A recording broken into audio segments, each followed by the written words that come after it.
पटकको कुरा हो, एकजना टोपी व्यापारी थिए। उनी आफ्नो टोपीहरू बेच्नका लागि गाउँ-गाउँ हिँड्थे।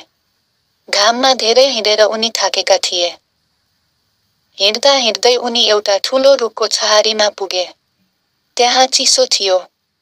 उनले सोचे, यही बसेर केही बेर आराम गर्छु। उनी टोपी लगाएरै निदाए।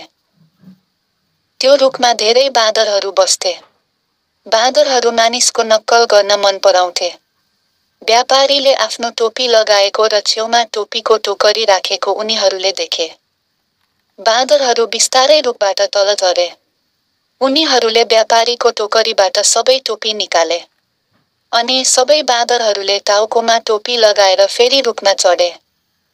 केही बेरपछि व्यापारी बिउजिए। उनले आफ्नो छेउमा टोपीको टोकरी खाली देखे।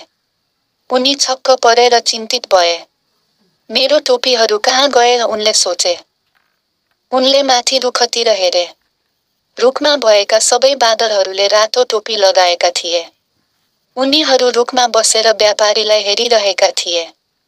व्यापारीले टोपी फिर्ता कसरी लिने होला भनेर सोचे। व्यापारीलाई थाहा थियो कि बाँदरहरूले नक्कल गर्छन्। उनले एउटा उपाय सोचे। उनले आफ्नो टाउकोबाट लगाएको टोपी निकालेर भुइँमा फ्याँके। बाँदरहरूले व्यापारीले टोपी फ्याँकेको देखे। उनीहरूले पनि व्यापारीको नक्कल गरे। सबै बाँदरहरूले आफ्नो टाउकोबाट टोपी निकालेर तल फ्याँकिदिए। व्यापारीले भुइँमा खसेका सबै टोपीहरू जम्मा गरे। आफ्नो बुद्धिको कारण उनले सबै टोपी फिर्ता पाए। उनी धेरै खुसी भएर आफ्नो बाटो लागे।